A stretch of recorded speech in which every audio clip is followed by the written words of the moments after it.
This is a traditional market. Goods are outdoors and unpackaged, a jumble of random sounds and smells. This is how shopping looked for centuries. This is how shopping looks today. Temperature controlled, carefully lighted, complete with background music. Goods are packaged and displayed with scientific precision. In the traditional marketplace, sellers and buyers bargain over prices. Selling is done by people. In modern stores, prices are fixed. There's no room to bargain. Selling is done by packages. Before packaging, consumers would buy from a specific person they trusted. Today, they buy a package because it has a brand name they trust. Packaging created retailing as we know it today. We learned to trust packages with a familiar name. We know a can labeled tomato soup will be tomato soup and not pineapple. This simple idea revolutionized how we buy and sell. No one used to package as a verb until about 100 years ago.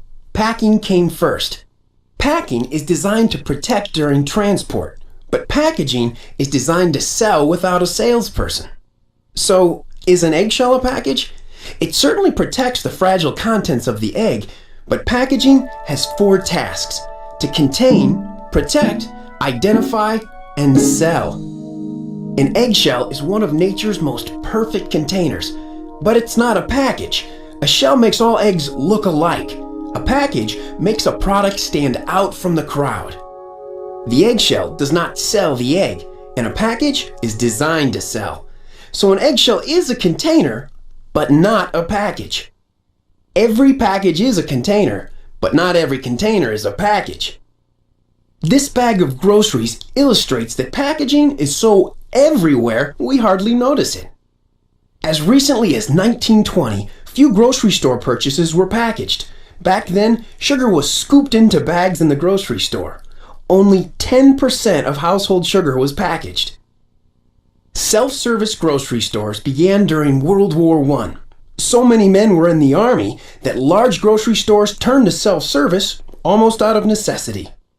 Smith Brothers Cough Drops was among the first products offered in factory-sealed paper packages. Its packaging today still retains some of its historic look. An automatic bottle-making machine wasn't invented until 1903. Before that, bottles were hand-blown and expensive. Paper bags were not common before 1870. So even a grocery bag with bottles is a modern idea. Packaging not only contains products, it creates them. For example, in 1916, every homemaker made salad dressing from scratch. 10 years later, they spent $20 million on bottled salad dressing. Back in 1990, popcorn looked like this. Special packaging and the microwave changed the way we think of, make, and eat popcorn. Today, we literally pop the package. Salt was originally packaged in cotton bags until Morton Salt discovered people would pay more for salt that they could pour from a spout. The package made a market and a company. Before 1908, tea was sold by the pound. New York tea merchant Thomas Sullivan put tea in small bags. His were made of silk and sent free samples to his customers. His package enabled millions to make tea without a teapot. Today's consumer packages require extensive design and research. One tool used is a Tetiscoscope, or T-scope for short. A T-scope flashes a picture for a fraction of a second and measures how quickly consumers recognize the brand. In products where package display is key to the buying decision, a good T-scope score is critical. A strong package can catch the eye in less than 1/6 of a second. Another test shows an entire shelf for a fraction of a second and identifies packages that grab your attention and those that remain invisible. Another research method uses focus groups in which paid volunteers toy with questions such as, if this tube of toothpaste were a person, what kind of house would it live in? Another technique uses lasers to track consumers' eye movement as they scan the package or shelf display. They also measure capture rate. That means how often a product attraction actually leads to a sale. Package designers even take pictures of consumers' medicine cabinets and pantry shelves to learn how products are stored and used. Most packages contain a lot of printed information that appeals to the mind. Drug products include a list of things that could go wrong in a leaflet or on the package. This is the package information for cough medicine. Have you ever read it? Researchers know that print plays only a small role in buying decisions. Some package designers believe the more information on a label, the less likely consumers will read it. Most consumers make up their mind in a few seconds, with very little reading. In fact, for many product categories, consumers make little distinction between packages and their contents. This fact of consumer psychology was discovered back in the 1930s by Louis Cheskin, a pioneer of packaging psychology. He experimented with identical products, one in a package with a design of circles, the other in a package with triangles. He found 80% of consumers preferred the product with the circles, saying it was of higher quality. Cheskin didn't believe the results at first, but repeated experiments showed that packaging itself changed how people say the crackers taste, how well soaps clean, how rich and satisfying an ice cream feels to the eater. His findings are confirmed daily in the marketplace. Quaker Oats revised the package for Rice-A-Roni without making any other changes, and sales increased 44% in 1 year. Back in the 1950s, Cheskin suggested that Betty Crocker add the symbol of a spoon to its packages. Sales nearly doubled in less than a year. Many packages cost more to make than the product they contain. That shouldn't surprise if you understand that the package is part of the product, not merely a container for it. Oscar Mayer introduced Lunchables in order to sell more cheese for kids' lunches. The package combined crackers, lunch meat, cheese, and a candy snack into a single product. Lunchables illustrates how a package can be the product. No package, no product. Not long ago, milk was a beverage drunk only at mealtime, but a new plastic bottle changed milk into a portable drink. It wasn't merely a new bottle, it was a new product. Milk to go. One maker of a pregnancy testing kit offered the same kit in 2 different packages, one with the picture of a cute smiling baby, obviously aimed at consumers who hoped the test would reveal they are pregnant. The other package was plain and more medical looking and aimed at those who hoped they were not pregnant. The kit with the smiling baby sold for a higher price because people are willing to pay more for hope than for assurance. The different packages created different products in the consumer's mind. Here is a wristwatch in plain packaging. Place that same watch in a more luxurious package, and consumers will judge it more expensive. They'll feel better wearing the watch with the more expensive package. Marketers know how the package makes people feel is key. Packages communicate largely without words. Hey, over here. Look at me. Buy me. We've learned to listen to the nonverbal language of packages, to their silent vocabulary of color, shape, and size. Pick me up. Studies of eye movement, heart rate, and nerve activity reveal package color gives the fastest and clearest response. Words and pictures are regulated by laws, but not color. To illustrate the power of color, consider the experiment in which volunteers received 3 deodorants to judge and compare. Each deodorant was in a different colored package, but unknown to the subjects, all 3 were identical. People judged the deodorants differently. Some judged color scheme A just right and noted that B didn't seem to work well, while C was far too strong. Several volunteers developed skin rashes from using what they considered the strong formula, and 3 even consulted dermatologists to treat their rash.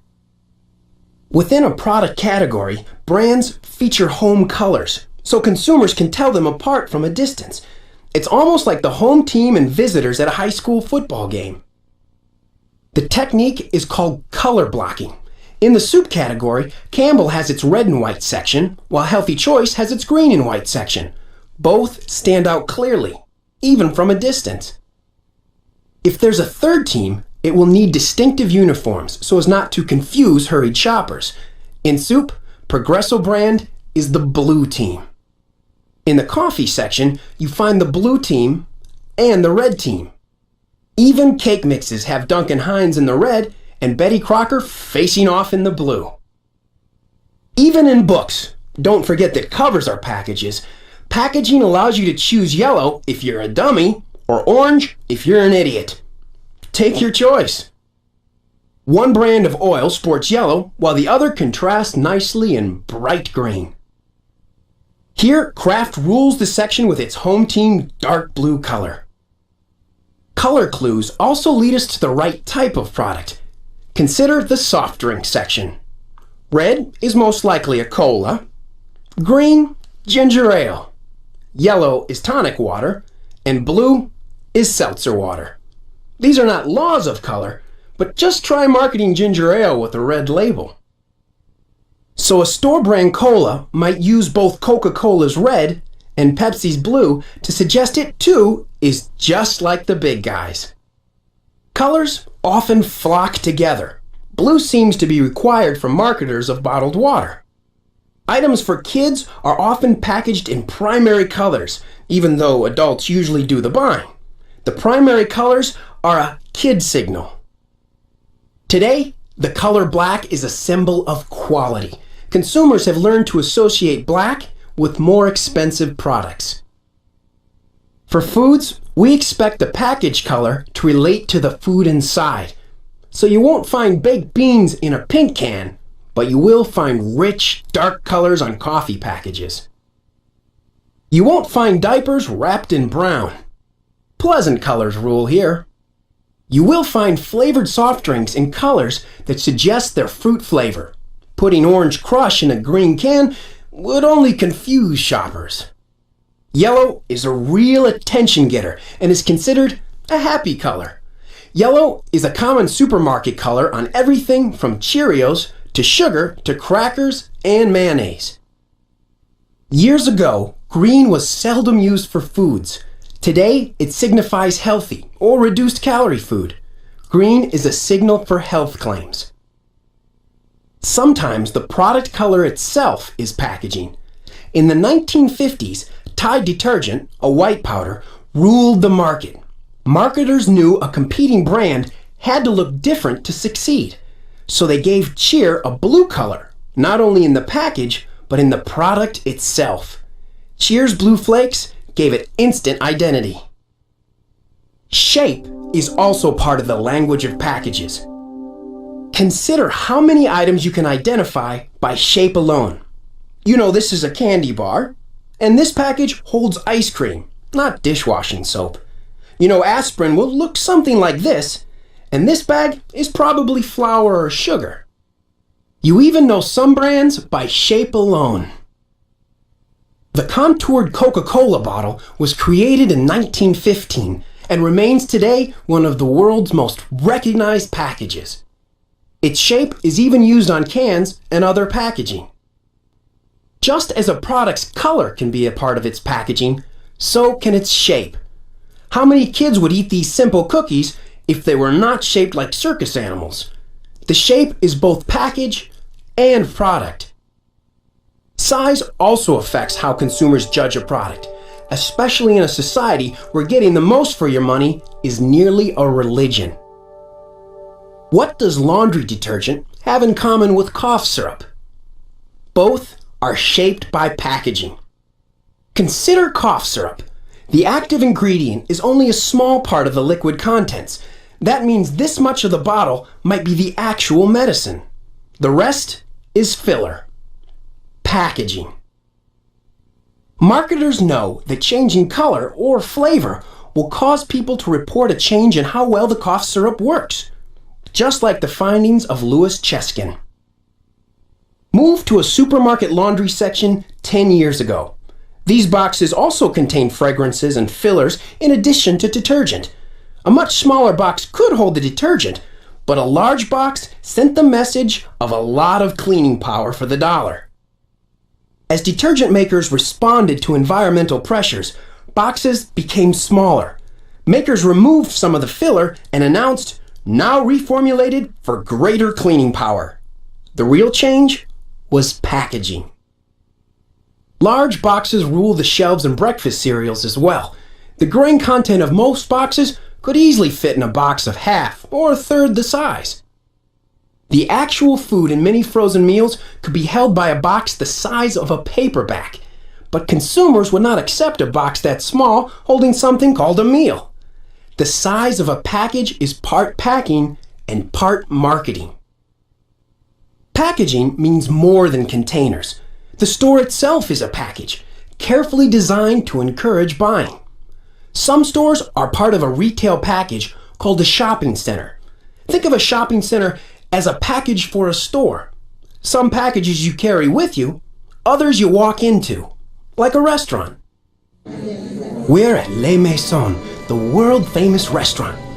Excuse me, but are you enjoying the coffee? Yes, it's wonderful. Would you be surprised to learn that we've secretly substituted instant coffee crystals tonight? Yes, I would. It tastes rich. Why is this lady enjoying instant coffee when she wouldn't think of it at home, or even at the McDonald's drive-thru? The answer is more about packaging than coffee taste. The restaurant is a package for the dining experience. Tablecloths, a richly designed interior, well-dressed waiters, dim lights, and $3 for a cup of coffee are all part of the package. The package shaped her opinion of the coffee. In effect, she is tasting the package more than the coffee itself. Branded franchises, like fast food restaurants or hotel chains, are packages. The reason for packaging products, places, and experiences are the same. Consumers know that identical packages mean identical contents. A package of Oreo cookies in Boston will contain the same cookies as a package in San Francisco. A Big Mac or a Holiday Inn in Sydney will be much the same as their counterparts in Paris. Internet shopping is popular only because consumers already trust packages. Why not simply click the package on screen and have it delivered? Packaging prepared consumers for e-commerce. Marketers took what they've learned about selling grocery goods and discount merchandise and applied it to most every area of commerce. The shape and color of a Mac computer is as much a package as a box of soap. Even in technology, packaging influences the buying decision. Think of packaging as surrounding something or someone or some idea with a shell designed to persuade. A political candidate can be packaged with a set of ideas and values carefully designed to win voter approval. A skilled show business promoter can package a person or group. Packaging might be more important to stardom than talent. Travelers often book a package tour instead of planning their own trip. A package tour is like convenience food. The package buyer accepts what is in the package instead of creating its contents. We live in a packaged world. Packages are far more than mere boxes and bags. They create products and save time. Without packages, we would spend hours more each day preparing food, and shopping for basic goods would be hopelessly complex. And you thought packages were just bags and boxes.